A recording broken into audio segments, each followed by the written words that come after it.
Hey, David. I just got back from the hospital your mom's staying at today. The doc said she's getting discharged this month. Oh, really? Oh man, I gotta tell you, I thought it was just a broken bone. I had no idea she'd end up staying in the hospital this long. I'm so pleased she's finally going to be getting out. She must be so relieved. What did she say? I guess she is glad. But we're not out of the woods yet. You know, there's still the minor issue of her not being able to walk and talk at all. What are we going to do about that? She still has to get around on crutches. So what? So who's going to look after her? She's going to be all on her own if she goes back to her place. Wait a second.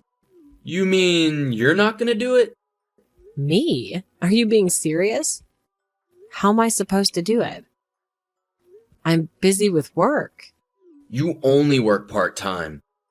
You've been visiting her in the hospital non-stop since she got admitted. Taking her things, helping her move around the ward. You're basically already her carer. So you obviously have the time. No, you must do. I only did those things because you asked me to. It's not like I didn't make sacrifices. Well, the only difference now is instead of helping her at the hospital, you'll be helping her at home. What's the problem? To tell you the truth, I wasn't exactly crazy about driving to the hospital every day either. I only did it because there was no one else. Believe me, I didn't want to. Did you forget how badly she bullies me? Shouldn't that be past tense? She stopped recently, right? I think she realized the error of her ways because you were so kind to her in the hospital, you know? I bet she feels bad about the bullying now since you're constantly going out there taking her things. My mom's changed, Kelly. I'm pretty sure that's only because there are other people around. She just wants them to know how horrible she is to me. She still grumbles and complains about the pettiest things when it's just the two of us. Not only that, but she still barks orders at me over messages, just like always. You're a big girl, babe. You're strong enough to take it. Anyone has what it takes to look over for her mom, it's you. All you have to do is help her get around the house and keep on top of things around the house. I mean, you're so good at it at this point. It'd be a shame to let your skills go to waste, right? Right? What? All I have to do? You talk like it's nothing. It's not a question whether I'm capable or not. It's a question whether I get to live my own life. Besides, my responsibilities for the world. Besides, my responsibilities would skyrocket. The hospital's been taking care of the food and cleaning until now, but that all falls to me at her place. I'd be going from helping her out a little here and there to being her literal full-time caretaker. Don't be ridiculous, babe. It's a broken leg, not dementia. There's still plenty she can do. It's fine. Take a chill pill. No. You don't understand. The reason I'm saying these things is because it's not fine, David. Remember when all this started?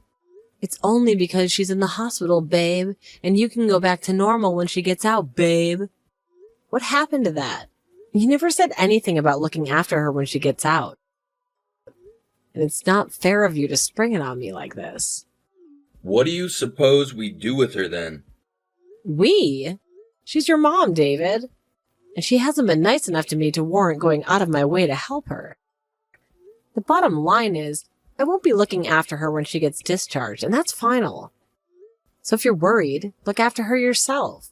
If you want my honest opinion, I think she'd be better off in a care facility till she could walk again. What? You want to dump my mom off in an old folks' home? She's only in her 60s. It doesn't have to be an old folks' home. There are all kinds of places to look after the disabled or people who aren't good on their feet. That way, she'll have a team of trained professionals to help her. She'll be surrounded by people in similar situations. Surely that's a lot better than being cooped up at home on her own with me, dropping by at great inconvenience to myself to provide care that I'm not even qualified to give. Seriously, Kelly? My mom's finally set to get discharged, and this is your attitude? I'd feel so bad about putting her in a facility. She'd feel alone. As her son, I cannot let that happen. But she feels comfortable at home. If you feel that bad, look after her yourself. She's not my problem. You can't be seriously telling me to look after my mom on top of that. Ugh. I'm working my butt off every single day at the office to put food on the table for you, woman. I don't have time for that. Well, if looking after her yourself isn't an option, then you'll have to go arrange for her to go somewhere else. I'm saying figure something out yourself, David. God damn it, Kelly. How can you be so heartless? This is the woman who gave birth to me we're talking about here. I know that she won't let me forget. She used the fact that she's my mother-in-law as justification to treat me like a slave. Believe me, I wanted us to get along more than anything. Well, look after her then. Ugh, the key word here is wanted, David. I gave up when I realized what a venomous bully she is. She clearly has no intention of building a healthy, respect-based relationship with me, so why would I go out of my way to help her? She lets herself into our house, throws my cooking and personal belongings in the trash without even telling me. She demands I divorce you every time I have the misfortune of seeing her. Why would I want to care for someone who treats me like that? That's just what mother-in-laws are like. Ha! It amazes me that you think you can explain this away with a single sentence. How many times have I told you about all the crap she puts me through? In spite of that, you haven't said a single thing to her. It's like you don't even care. Why rock the boat and let a petty squabble between in-laws turn into a fully fledged family-wide drama? If you guys have beef, you need to hash it out between yourselves. The reason I'm telling you for the 1000th time isn't because it's something I can fix on my own. She's your mother, for crying out loud, David. You should be the one responsible for arranging her care. Well, fine. I see how it is. Looks like I'll have to deal with this myself. I need you to carry on looking after her till she gets discharged. But I will figure out something when she does. Wait, really? I'm repeating myself here, but let me make it crystal clear that I will absolutely not drive to or from her house to look after her when she gets out. Jeez, enough already. I heard you. You know, you got some nerve, you know that, woman? I'm busy enough as it is, and now you're palming your jobs off on me. Everyone knows it's the wife's sworn duty to look after in-laws, but obviously common sense doesn't apply to you. Sworn duty? I think that might be pushing it a little. You know, I actually wouldn't mind looking after her if she wasn't so horrible to me. Whatever, I've heard enough. I'm going to take care of everything to do with her discharge, and the arrangements afterwards. In return, I need you to keep your mouth shut about her for a change. Fine by me, as long as I don't have to look after her. Fine. Don't forget this conversation.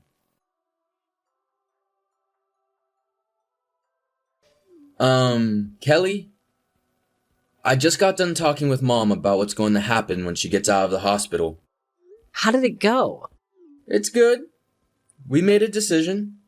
The move will be taking place next month. Really? I'm pleased to hear she understands it's for the best. Where will she be moving?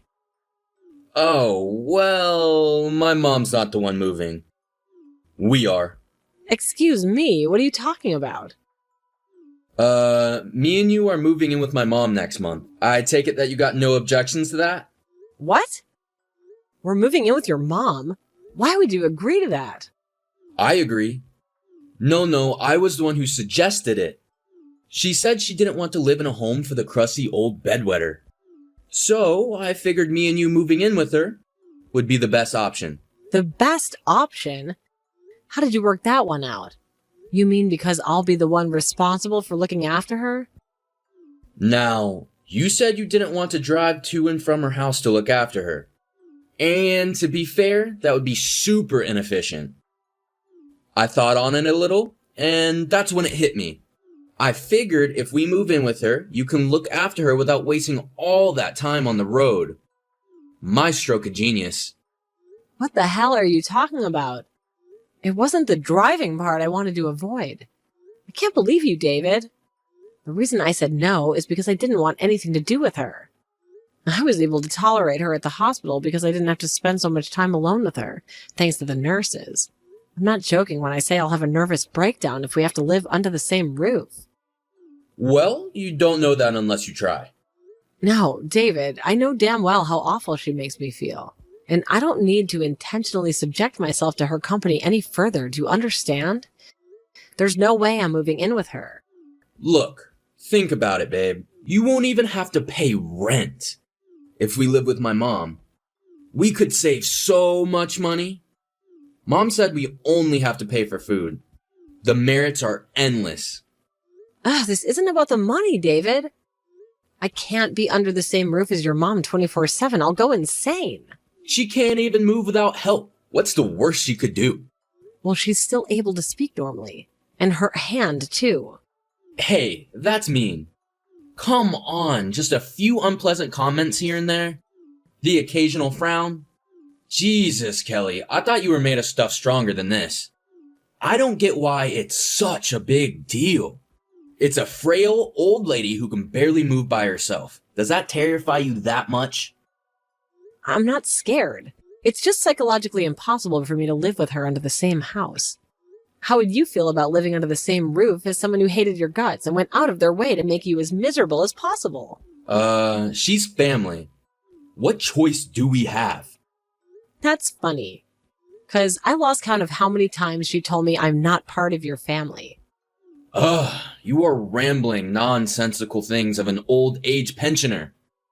Stop being so neurotic. Not wanting to live with my abuser makes me neurotic? Wow, you really have absolutely no intention of trying to understand how I feel, do you? Right back at you.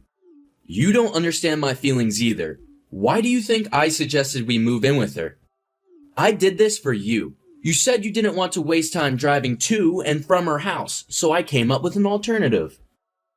And this is how you repay my kindness. Kindness? Oh, give me a break. Enough of this crap. We're moving with my mom, and that's the end of it. I already told the landlord we will be leaving next month. Start packing up our stuff. We are moving in the day before her discharge. Understood. I'll start getting everything together. Whoa, really? Am I hallucinating? Did you actually just agree? Woohoo, yippee! See, babe, this wasn't so hard. Why couldn't you have just been like this from the get-go? My mom said she's gonna fix up that contrarian personality of yours when we move in together. She can't wait to have you.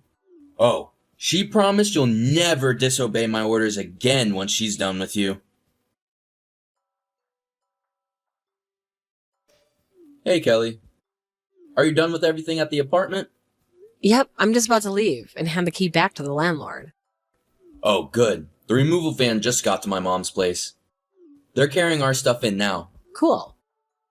Jesus Lord, some of these boxes are so dusty. Couldn't you have made them look a little more presentable before sending them off with the removal guys? They're gonna think we're poor. Make sure you clean up once we move in. And I'm not gonna let you make a mess of my mom's house. Do it yourself. Hey, don't disobey me, woman. I was at work all day yesterday and I'm tired. Besides, I'm exhausted from changing mom's bedsheets and taking out the trash just now. Hey, wait a sec. Something's not right. The removal guys only brought my stuff in. What happened to yours? Is there a problem? Nope, no problems. I'm not moving in with you. Good luck caring for your mom. You're not moving in with us? What are you talking about? Is this some kind of prank? I never agreed to move in the first place. And that's why I won't be joining you. But you said you would. Wait, let me check the message. Yeah, you said you understood. That was in response to you ordering me to start packing up our things.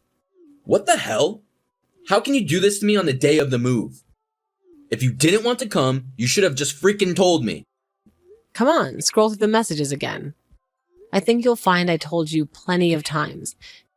You just ignored me as always. You decided we were moving in with your mom without me, so I decided not to come with you. You hardly have any right to complain. What about my poor mom? I work full time. I I don't have time to be a goddamn living carer. Not my problem. I told you I did not want anything to do with her. This could have all just been avoided if you just listened.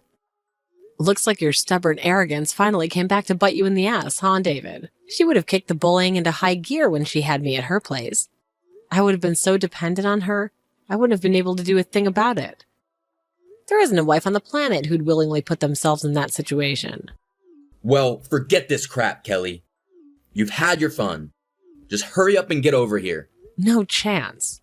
If you don't come this instant, you're getting a divorce. I mean it. I'll do it, Kelly. Great, can't wait. Huh? I did this knowing full well it meant divorce. You are a scumbag of epic proportions, and the sooner you disappear from my life, the better. Who the hell do you think you're speaking to, you evil, heartless witch? You work part-time. Even worse, you're in your 30s. You don't seriously think you can get by without me around to support you? I'll take a life of potential uncertainty over one of guaranteed misery. I get living as you and your mom's slave and verbal punching bag. I'll never forgive you for this, Kelly. You just made the biggest mistake of your life. You don't get your ass over here right now, I'm telling my mom. Don't think I'm gonna let you escape. I won't sign the divorce papers. Hello? You there?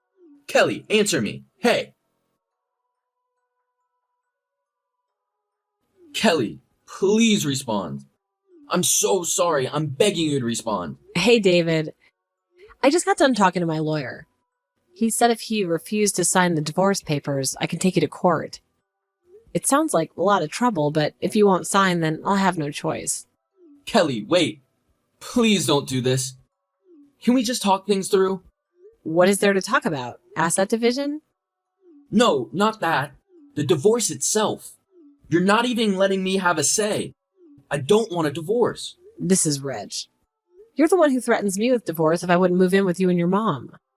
That was just, well, no, I was joking. Or, I just wanted to scare you a little bit because you made me mad. That's a shame, David, because I do want a divorce. Like really, really bad. We're never getting back together, and nothing you say could ever change that. Why do you have to be like this? People move in with their in-laws all the time. What's your point? That you base all of your actions on what other people do without any thought of your own? I guess your little pea brain would struggle with something as complex as independent thought. Your mom needs full-time care. But more than that, her sole purpose for existing seems to be making my life a living hell. I'd have to be nuts to live with her. I made this all clear before, so you could hardly be surprised. This is your own stupid...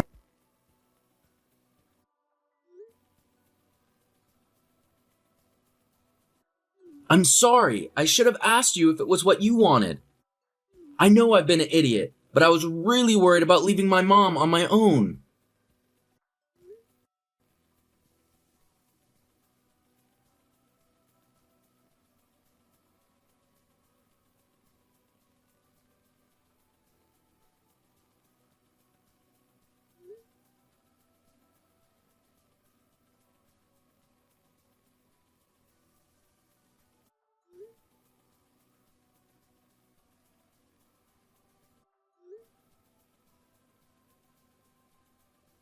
Well, I'm sure she'll realize what an amazing person you are once we all live together.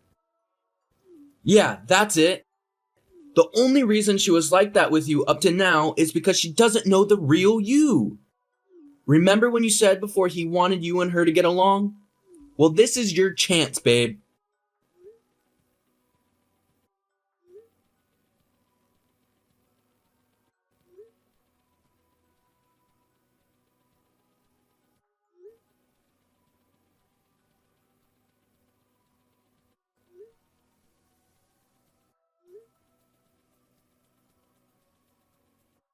Please, Kelly, I'm really, really sorry.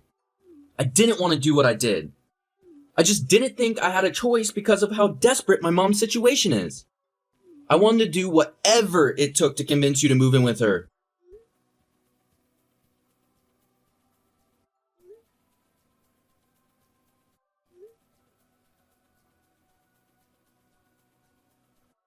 Fine, you win. You don't have to move in with her, okay? How about just paying her visits 3 times a week instead?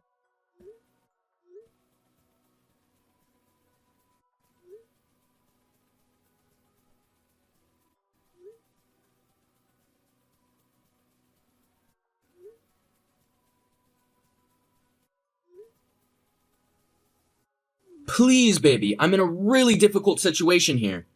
Mom can't move without her crutches, and she's super stressed. She keeps demanding I do everything, housework, helping her move. I even had to help her sit down on the toilet earlier. She called me 25 times while I was at work today. The house was like a bomb site when I got back. She's clearly not capable of doing this by herself, and I think she might lose her mind at this rate. And so am I.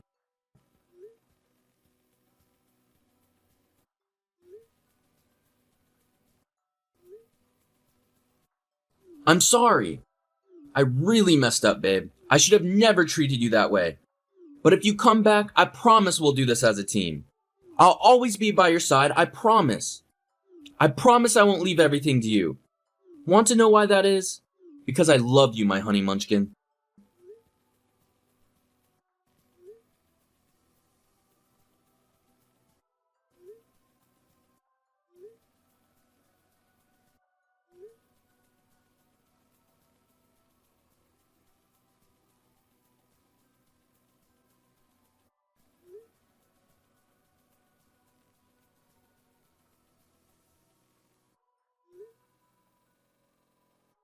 I know that, babe. Everything you said is true. I treated you unfairly. But I promise things will be different this time.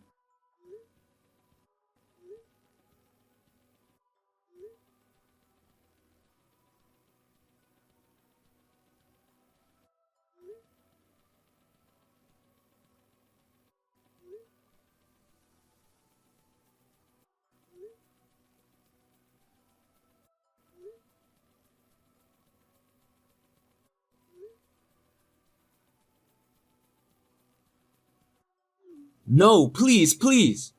I don't want a divorce.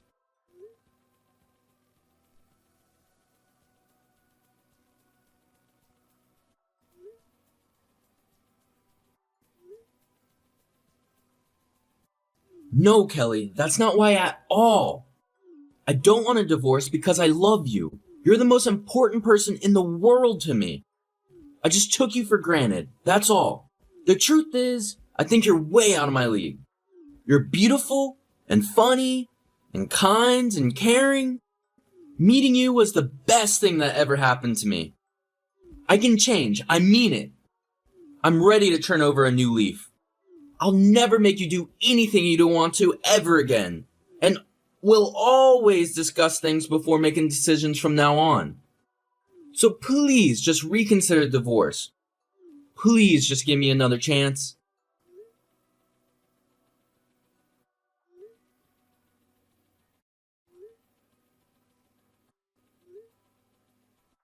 I'm so sorry. I know I messed up.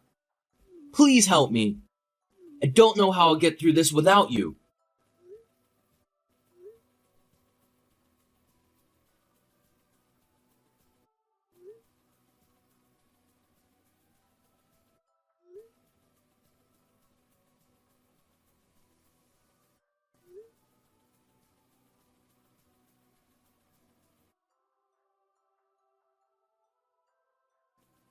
I have no choice but to take David to court. However, in a hilarious irony, he was so busy trying to juggle the mammoth responsibility of working full-time and caring for his mom that he couldn't make it to the hearings. Which means I won by default and I got my divorce without a hitch.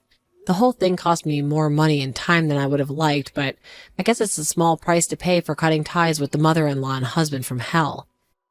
I couldn't be more relieved that that phase of my life is over. David sent me a letter of apology through his lawyer and everything was finalized. Needless to say, the letter on which nothing was written but a hastily scribbled "please take me back" went in the trash immediately. I guess he was too busy to write anything else. I'd like to think that his writing was interrupted by yells of, "Son, I need to use the toilet again." Realizing his only 2 options were to look after his mom himself or put her in a care home. He decided to try and set the wheels in motion for the latter. But his mom, who, other than her bad leg, was absolutely fine and pretty energetic for her age, was vehemently opposed to the idea of giving him the telling off of a lifetime even for just suggesting it. The thought that he's far too busy to look for love again is incredibly reassuring, because it means no one else will have to go through what I went through, and he has to suffer the consequences of his actions all on his own. I hope the two of them stay confined to their bitter, hostile, stress-filled world as long as possible. That way they won't be able to bother anyone else. I decided on a career change while me and David were working through the divorce proceedings, and started by studying to be a caretaker. I passed my exams with flying colors and a year of study, and now I work full-time at a care home. You might think it's odd, but it wasn't because I didn't like the thought of looking after people that I refused to move in with David's mom. It was because I didn't want to look after her. Things can get stressful at work, but it's nothing compared to what I went through back then. And while I may come home exhausted every night, I know that I'm making a difference in the world. And that's an amazing feeling. And want to know something else that's nice? Getting paid for my work. If I'd been dumb enough to move in with David's mom, I wouldn't have seen a cent for my efforts. I'd be lying if I said I wasn't anxious about what the future might hold back at the time of my divorce. But everything went surprisingly smoothly, and I'm enjoying adjusting to my new life. I'll never suppress my feelings for the sake of another person again. Because if you do that, whose life are we really living? My number one priority is my own happiness from here out. Who knows? Maybe I'll meet someone someday to share it with.